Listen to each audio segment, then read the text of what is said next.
Shalom Bapak Ibu Saudara-saudara dikasihi.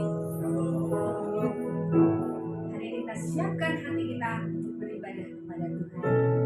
Kita bawa segala kerinduan kita bawa segala pujian hormat kita kepada Tuhan. Sama-sama kita berdoa. Tuhan, kami bersyukur kepadamu buat hari yang indah ini. Kami membawa segala kerinduan kami Tuhan di hadapan-Mu dengan segenap hati kami, dengan segenap jiwa kami dan kekuatan kami ya Tuhan. Pagi ini kami mau beribadah kepadamu ya Tuhan. Dan janji-Mu mengatakan bahwa Engkaulah Tuhan yang bertahta di atas pujian umat-Mu.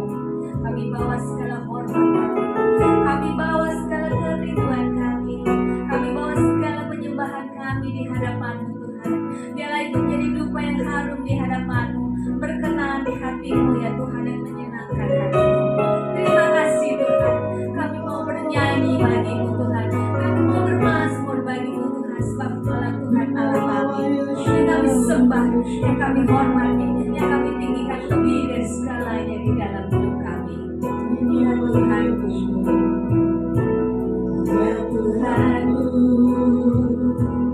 aku hendak bernyanyi bagimu selama aku hidup. Ya Allahku,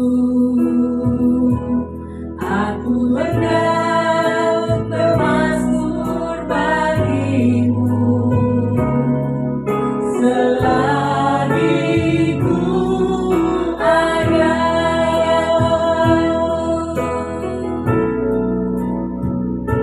Ya Tuhan, aku hendak bernyanyi bagimu selama ku hidup. Ya Allahku, aku hendak bermazmur bagimu selagi ku ada. Inilah yang ku renungkan setiap waktu. Katakan nyanyianku, nyanyian pujian dan pengagungan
Tata di atas pujian umat-Mu ya Tuhan. Terima kasih Tuhan. Kami naikkan Tuhan. Segala semua hormat kami kemuliaan bagi nama Tuhan. Haleluya. Amin. Tuhan yang dikasih Tuhan dengan sukacita. Amin. Firman Tuhan katakan, maka Tuhan menjelajah di seluruh bumi. Tuhan memberikan kekuatan, melimpahkan kekuatannya kepada orang yang sungguh mengasihi Dia. Amin. Kita adalah umat yang diberkati dan dilimpahi Tuhan. Haleluya. Bangkit berdiri, puji nama Tuhan kita dengan sukacita. Haleluya.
ke depan.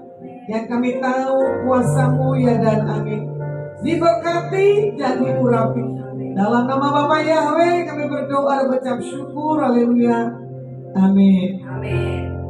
Oke, silakan duduk. Firman saya bawa hari ini tentang menang melawan godaan, ya. Kata menang adalah kata yang benar-benar tidak bisa ditaklukkan. Berarti menang di atas segala apapun juga. Kalau mau kita lihat, kita baru menyaksikan pelantikan presiden kita Pak Prabowo, ya. Berapa kali Pak Prabowo kalah? 2 kali, betul enggak? Tapi yang ketiga Pak Prabowo menang. Bahkan menangnya Prabowo menang telak, gitu kan? Walaupun digoyang-goyang. Tapi saya tahu kemenangan Pak Prabowo adalah kemenangan yang bukan biasa, tapi yang luar biasa. Menaklukkan, melawan keegoisan atau menahan cemoohan orang-orang di seputarnya. Kenapa Prabowo bisa menang? Kalau kita mau lihat, dia pasti mengalami kegagalan demi kegagalan, ya. Makanya seperti lagunya kita nyanyikan gini, apabila ia jatuh, ya, tak sampai tergeletak, sebab Tuhan memegang tangannya. Pak Prabowo dipindahin satu kota ke kota, bahkan Prabowo di jabatan bintangnya dicopot. Tapi kalau kita mau lihat, dulu para petinggi, komandan-komandannya dia harus hormat. Sekarang komandan-komandannya harus hormat. Iya, terbalik. Dunia ini ya, sekarang terias apa adanya. Besok kalau dia jadi komplot, mana kita tanya. Wah, yes. Asal naik mobil Mercy jangan kelewatan. Kita lewat kita nggak dilihat. Siapa? Waduh, repot. Biasa tuh orang begitu, ya. Makanya di saat Yesus bilang ini, tak terbatas kuasa. Itu awalnya kan. Tak terduga caramu, kau yang kuandalkan di segala musim hidupku. Terias mengalami susah, nyanyinya begitu. Tapi setelah Mercy ada, rumah gedung tempat, wes, boro-boro nyanyinya tak terbatas. Dia pasti nyanyinya apa tadi? Aku diberkati, aku dilimpahi, ya, karena Allah sanggup untuk menyediakan. Aku diberkati, aku dilimpahi, karena anugerah Tuhan bagiku. Lagu yang diberkati dengannya bergumul, diberkati girang pasti, betul gak? Makanya seperti lagunya yang terhubung, teksnya bagus sih, ya. Terhubung gimana lagu-lagunya katanya? Nah, coba. Selalu melekat di hatimu, firman-Mu itulah dasar hidupku, yang berdaulat atasku. Jadi orang yang terhubung dengan Tuhan, otomatis deh berkat apapun akan mendatanginya. Orang yang punya hubungan tanpa batas, tanpa ruang, tanpa waktu, itu the best banget. Bahkan kemarin saya pulang juga secara tiba-tiba gak kepikiran saya harus pulang ke Jakarta. Ternyata apa?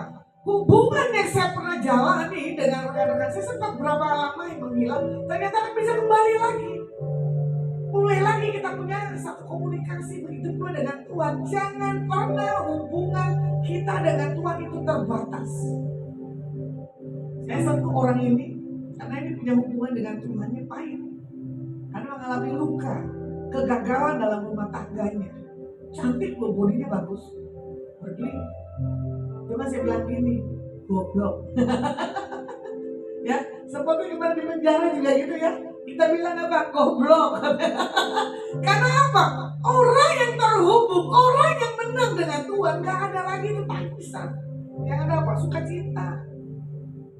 Ya.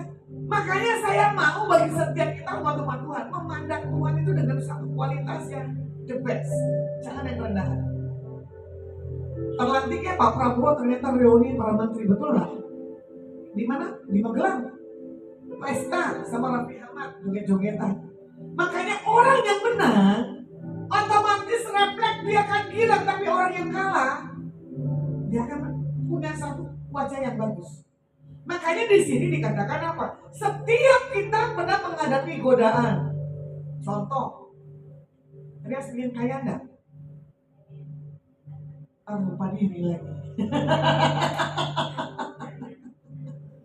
Ya. Ada kalanya di saat kita menghadapi godaan, kita pengen kaya, itu gampang banget. Sikap dan hati kelihatan ke orang itu. Tapi kalau dia terhubung dengan Tuhan, sikap dan karakter tetap sama. Ya, makanya ada kalanya kita jatuh, ada kalanya kita mana, dan tidak jarang kita tersandung dan jatuh lagi seperti lagunya Dunia apa? Aku terjatuh dan tak bisa bangkit lagi. Butiran debu, kesian banget. Kita udah lahir dari tanah, jangan jadi butiran lagi. Ya, karena kita disempurnakan oleh Tuhan. Makanya semua tokoh di Alkitab yang mengalami godaan itu kan banyak. Daud, ya, bagaimana juga Yusuf, ya. Hari ini kita akan belajar tentang cara kerja godaan. Nah ini dia.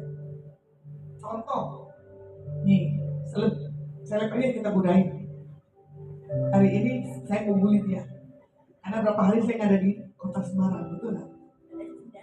Balas dendam. Dihadapkan dengan orang-orang yang ganteng hari Wibowo 10 hari Wibowo, matamu melek apa merem? Saya nggak bilang melihat. Diperhadapkan 10 hari Wibowo depan matamu, kamu merem apa melek? Kenapa melek?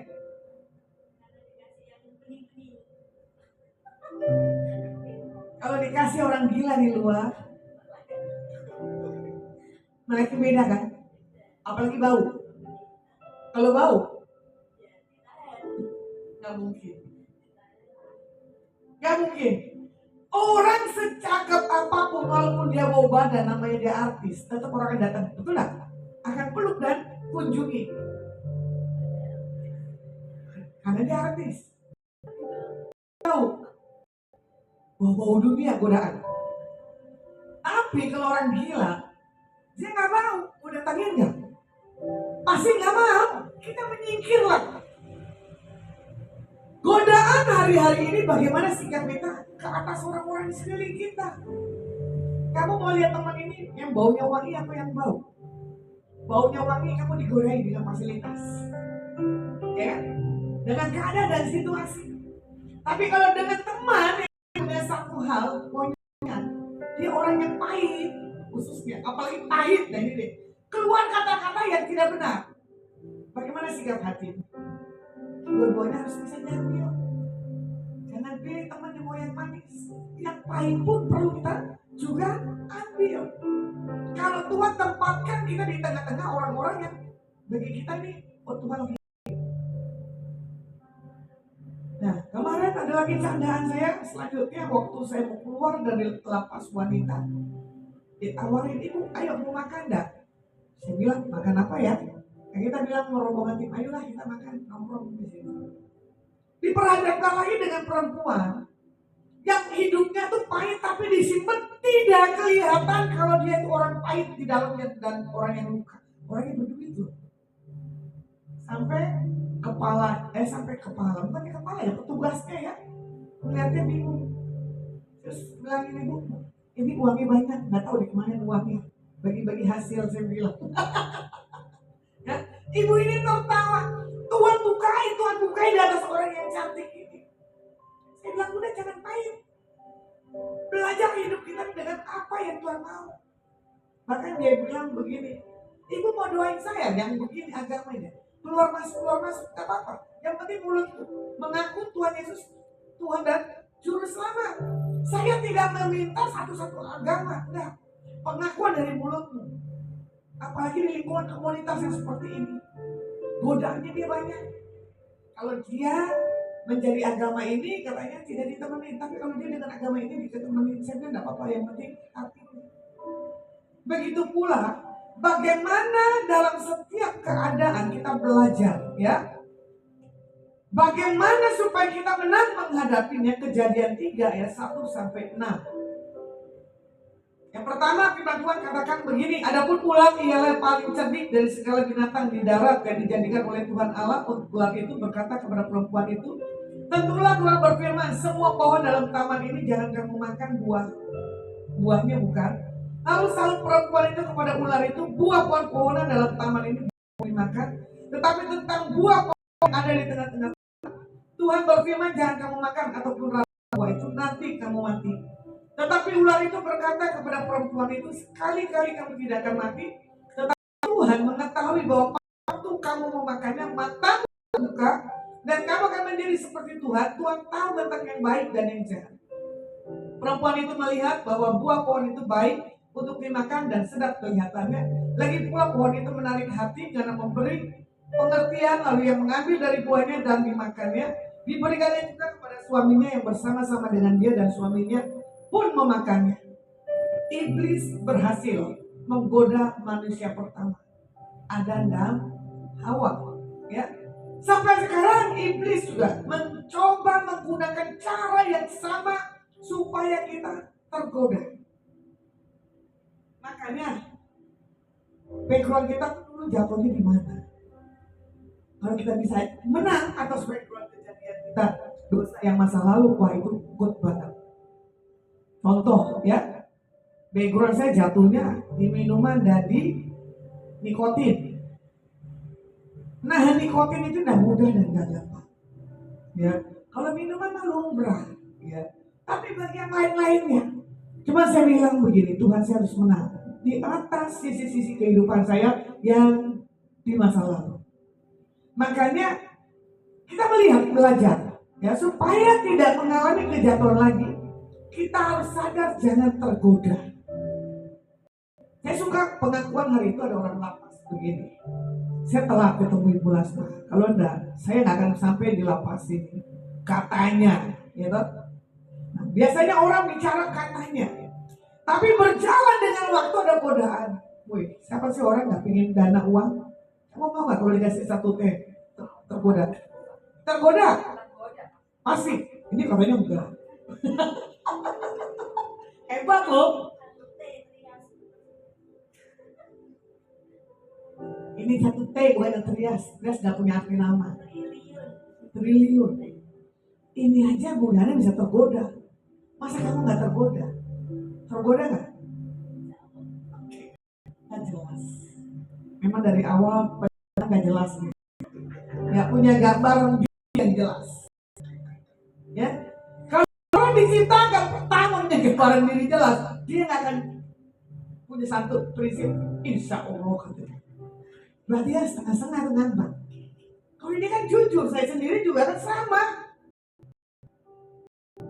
Keadaan loh, dunia loh, butuh hidup. Tapi berjalan dengan waktu ada godaan miliaran.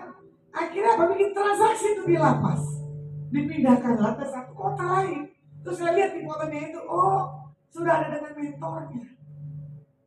Orang gampang bicara, kalau saya kenal kamu lebih awal, saya gak akan jatuh. Jangan main-main. Jangan merasa kuat dan merasa diri mampu. Godaan di depan mata.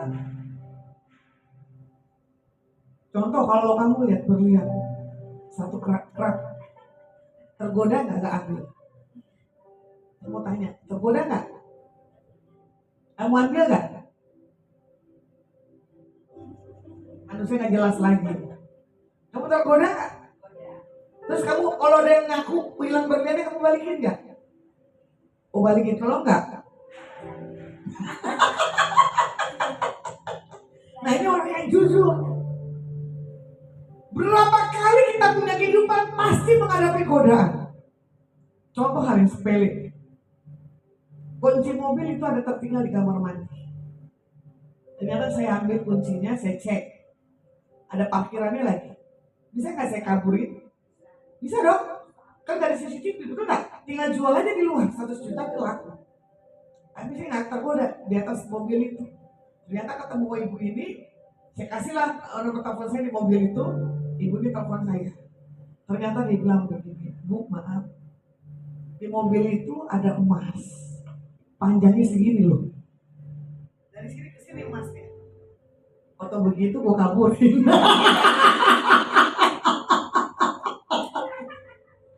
Gila loh, di dashboard kita yang nyetir itu loh, emas segelending segini. Dia saking buru-burunya tadi katanya dilepas, ditaruh di parkiran. Cuma saya bilang untung hati saya tak jatuh.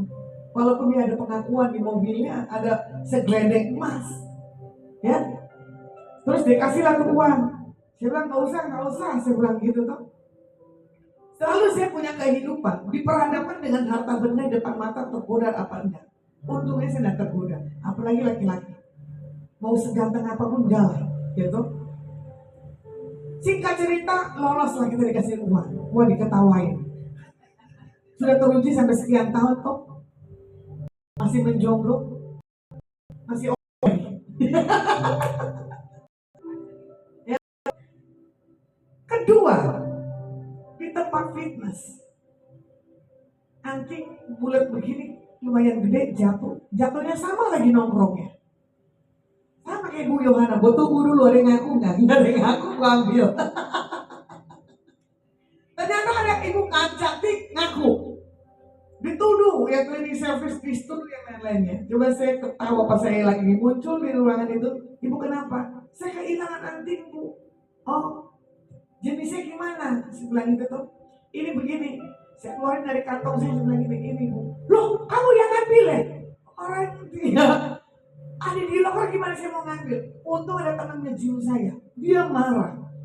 Kamu jangan macem-macem ya. Ini Bu pendeta nggak mungkin ngambil katanya. Itu yang kadang orang nggak tahu diri, betul nggak? Masih syukur berlian antingnya dibalikin daripada kita yang dituduh loh. Setelah pribadi saya dibuka, saya pendeta, ibu itu diam. Udah gitu ngasih duit nggak? Nggak ngasih duit, maki ya. Mendingan yang nemuin mobil tuh kunci. Ya, tapi sikap hati kita harus menang, harus lolos di atas godaan. Orang yang berterima kasih, ada yang orang nggak terima kasih, ada yang memberi, ada yang nggak memberi. Sikap hati kita tuh nggak boleh geser. Makanya saya godain, ya, 10 hari di bawah depan matamu, tergoda enggak? Nggak mungkin ya tergoda. Gini-gini fantasinya tinggi, pengen tinggi, ganteng, gitu, kayak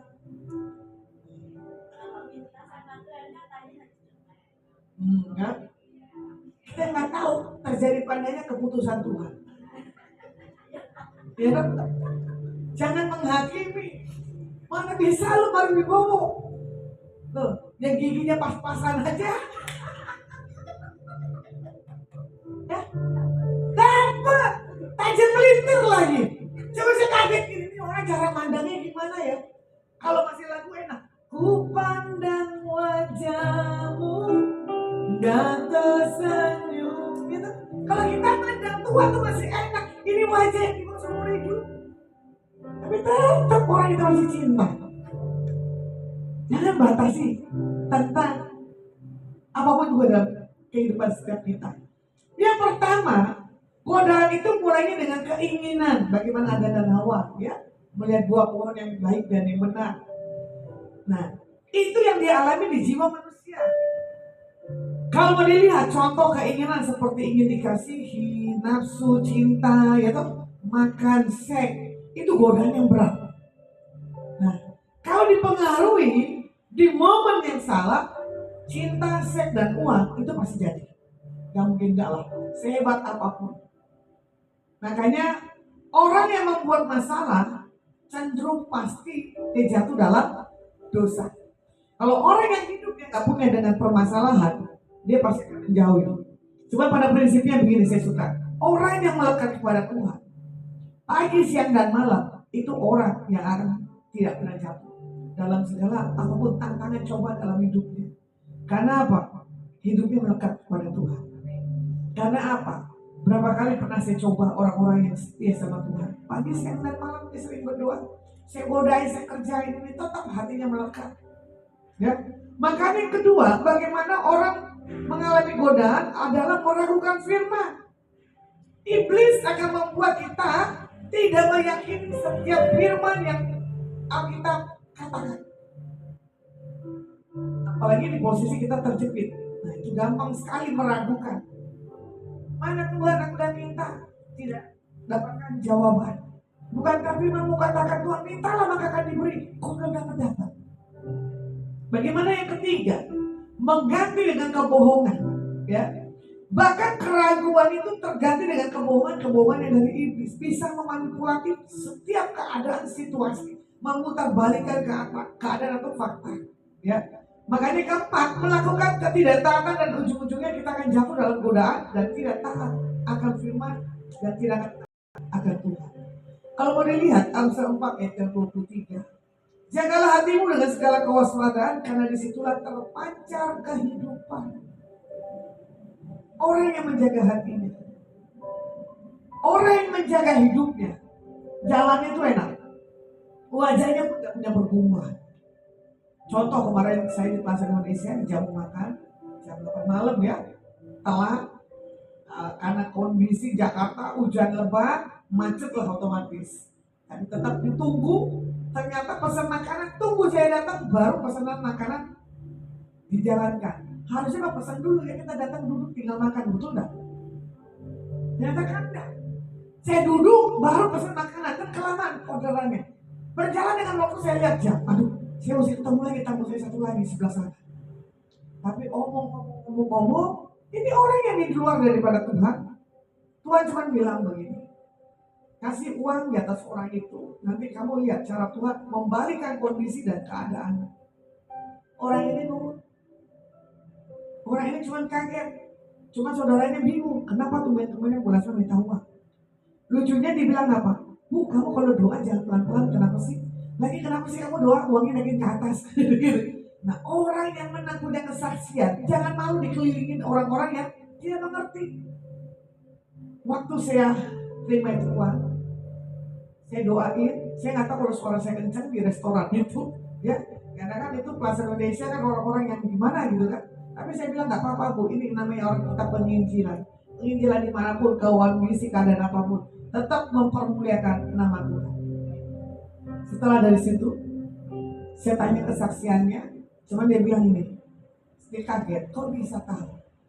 Ya, makanya orang yang punya satu terhubung dengan Tuhan, gaya kehidupan, ya, adalah menjadi satu hak kesaksian, hidupnya untuk mempermuliakan Tuhan. Makanya apa yang membuat kita itu tidak kuat dalam Tuhan? Karena tidak melekat. Godaan masih datang. Jiwa kita penuh dengan emosi. Tetapi saat emosi itu negatif, gak apa-apa. Dihandle dengan yang positif. Tapi jangan sampai hal-hal yang membuat terlalu parah. Ya. Jadi kita harus hati-hati di atas setiap perasaan jiwa kita. Jangan sampai kita ini frustasi. Contoh, ada orang kelihatannya biasa, tapi apa? Pikirannya terganggu, pikirannya kacau, matanya tetap normal, tapi kehidupannya udah normal.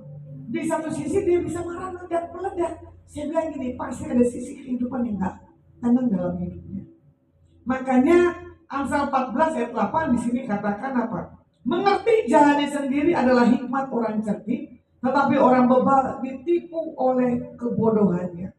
Jadi orang yang punya hikmat adalah orang yang cerdik, orang yang tahu perjalanannya ke depan untuk mau buat apapun, buat yang dia lakukan. Makanya di sini juga dikatakan apa? Alkitab memberitahukan kita agar cerdik atas semua pikiran, rencana, dan emosi kita. Jadi pertanyaannya buat kita sendiri nih ya, kapan biasanya kita tergoda? Ini contohnya ya, Contoh, ya kapan kita bisa tergoda? Ini kita nggak tahu punya uang pas-pasan. Kamu pernah ke Plaza Indonesia nggak? Ngapain? Sama siapa?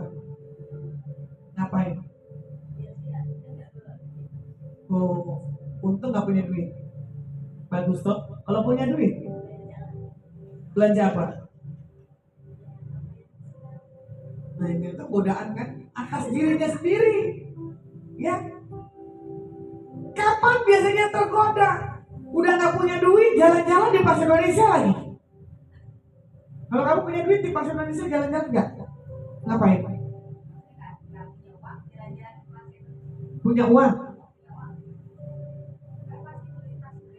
Nah, ini jujur dari tadi. Ya. Jadi pertanyaan kita tergoda kapan? Di saat contohnya kita nggak punya uang, tapi kita ke mall yang besar. Lihat barang-barang branded, punya keinginan nggak? Nggak mungkin. Pasti pingin. Pasti kepingin. Saya nggak punya uangnya ke Plaza Indonesia, saya ambil sepatu, saya coba. Wih, empuk kayak sepatu mahal. Ku terhubung denganmu. Dan yang Tuhan ini kapan eknornya bisa di kakiku ya? Nggak sampai-sampai hari ini. Bahkan tamu saya yang beli ekstra bawa ciprat tuh pilih mau yang mana, enggak juga tuh. Saya cuma bilang ini, Tuhan lewatkan. Ya, jangan sampai kita tergoda kalaupun kita nggak punya. Ya, nah contoh dengan siapa yang dapat kita tergoda kalau ke Plaza Indonesia? Yaitu dengan teman-teman.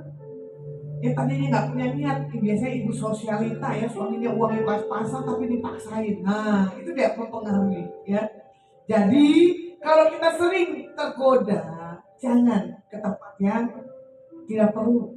Saya berapa kali paling anti saya ke mall. Karena apa? Nanti barangnya nggak perlu jadi beli. Nah, ya salah nggak ke mall? Salah juga. Nggak tahu perkembangan. Tapi kayak ke mall, yang nggak penting dibeli, jadi dibeli. Bahkan kita tuh tangan sudah punya, kita beli. Nah itu dia kadang. Kalau itu udah terjawab, saya kira. Kalau nggak terjawab, kok nggak bisa kebeli-beli ya Tuhan? Ya, makanya kita perlu mengkoreksi diri, introspeksi ya, dengan orang-orang di sekeliling kita. Orang-orang ini mempunyai dampak atau enggak? Yang baik apa yang buruk? Kalau saya punya tamu-tamu rata-rata mau ketemu di selalu di mall, selalu mau makan yang di restoran yang enak-enak. Sementara bagi saya sama aja lah. Di pinggir jalan pun 10.000 kalau enak, wah itu lebih nikmat daripada yang lainnya.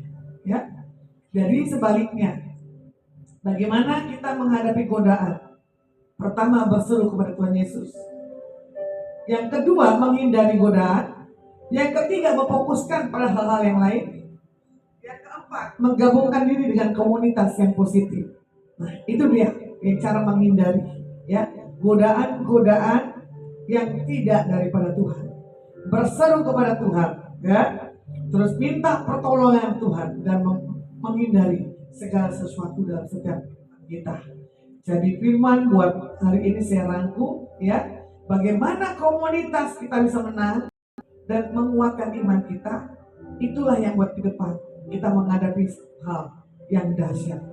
Contoh ya, kemarin hal sepele aja, ini kesaksian sedikit, makan bakso apa terus?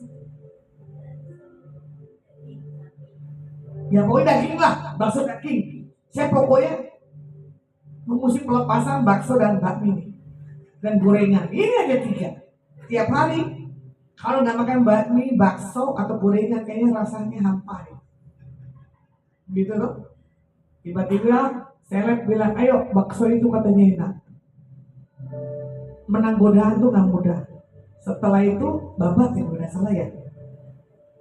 Lagi ada babat juga. Suka babat nggak jeruan? Oh, nggak suka, bagus loh. Saya pikir enak, gitu tuh. Saya makan 2 kali, gak enak. 3 kali, gak enak. Ini pada lidahnya gimana sih, pada miskin kali ya? Saya kamu bilang ini bakso enak. Dasar lidah miskin kamu sebenarnya. Habisin ini semuanya. Posisi lagi lapar lagi. Saya bilang sama mbak kos, kamu mau beli bakso nggak? Mau. Aku beli baksonya 2. Mahal loh, 32.000 satu bungkus. Ternyata dia habisin 2 mangkok. Hebat loh lambungnya. Setelah itu mbak kosku mau dia ke kamar, dia teriak, "Bu, ibu ngapain?" Istirahat.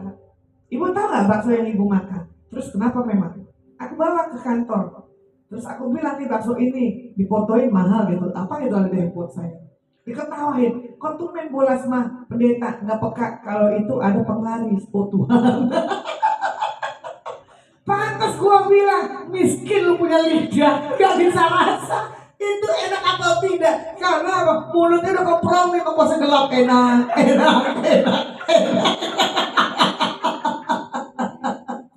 Untuk perlindungan Tuhan Yesus dalam diri saya dahsyat luar dalam. Saya bilang kamu makan bakso udah puluhan tahun, saya baru sekali aja saya bilang gak enak. Orang yang terhubung dengan Tuhan, orang pakai penglaris, rasanya beda. Contoh lagi di Jawa Timur, di restoran paling enak nih Bu ayamnya Bu, jauh lagi dari kota Jawa Timur. Baru nyampe, "Sorry Bu, putar balik, saya nggak mau ke tempat begini ya." "Oh, ini paling enak Bu ayam gorengnya." Dasar lidah miskin itu penglaris. Tapi maksa tamu saya duduk. Tim saya yang lainnya merasa di kamar mandi merinding. Saya bilang syukurin, tadi udah gue bilang jangan makan di sini. Berjalan dengan waktu kelihatan. Ya, jadi kalau makan yang enak-enak, hati-hati. Lidahnya perlu dites. Datang dari surga atau dari dunia nih? Kalau datang dari surga bisa rasa yang enak enggaknya. Mbak kosku ketawa. Iya, makanya biasanya aku tuh cuma 2 pelanggan di kota Semarang, saya bilang itu loh. Gak pernah yang lainnya lagi. Saya bilang begini, kamu harus menang. Lidahmu jangan miskin. Masa gak bisa lidah pengalir? Lidah mahal, pasti merasakan hal baik. Jadi godaan kita gak ada kehidupan. Atas segala sesuatunya kita perlu kemampuan ilahi. 1 Korintus 10 ayat 13 dikatakan begini.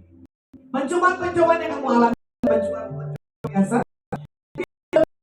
manusia waktu setia dan itu ia tidak akan membiarkan kamu dicobai melampaui kekuatanmu. Pada waktu kamu dicobai akan memberikan kepadamu jalan keluar sehingga ia dapat menangguhnya. Jadi orang yang kuat dalam pencobaan dia akan menang dan dia akan mendapatkan mahkota kemenangan. Buat setiap kita ya anak-anak Tuhan, kalahkan keinginan, kalahkan keangkuhan, kemauan perasaan yang bukan daripada Tuhan ada dalam setiap kehidupan kita. Biar di kita di satu hal yang dahsyat. Terima kasih setiap hal yang terjadi dalam kehidupan kami. Mesti berbicara biarlah hikmat, kekuatan, pengurapan daripada melimpah turun dalam setiap kehidupan kami. Kami berdoa buat Pak Posunkok, buat istri, 3 anak dan mantu dan cucu ke dalam tangan-Mu. Penjagaan perlindungan berkat dari Tuhan menyertai Pak Posunkok. Terima kasih buat Presiden kami, Pak Prabowo dan Pak Gibran. Diberkati dan dikurangi. Terima kasih buat RT, RW, Lurah, Camat, Wali Kota, Gubernur, Bupati, para Menteri Tuhan. Buat setiap kepemimpinan yang takut akan Tuhan ada di atas setiap mereka. Begitu pula buat Panglima TNI, Darat, Udara, Laut, dan Kepolisian. Biar pengamanan di atas Indonesia tetap stabil dan Shalom memberkati bangsa kami Indonesia. Terima kasih Tuhan buat pilkada tanggal 27 November. Tuhan pilih Bupati, Gubernur, Wali Kota yang benar-benar daripada Engkau. Semua berjalan dengan baik dan tanpa ada hal yang membuat di luar kemampuan dari setiap kami. Diberkati karyawan daripada Polus, baik yang mall, apartemen maupun hotel. Diberkati Tuhan Tuhan buat tim Menara 20, diberkati buat koneksi, diberkati orang-orang yang menyaksikan maupun siaran ulang maupun yang ada di tempat ini. Kalau kami akan pulang dan tinggalkan tempat ini, pulang dan terimalah berkat yang terbaik yang datang dalam nama Bapa, Putra dan Roh Kudus. Yang sudah terima berkat Tuhan, mari kita sama-sama katakan amin.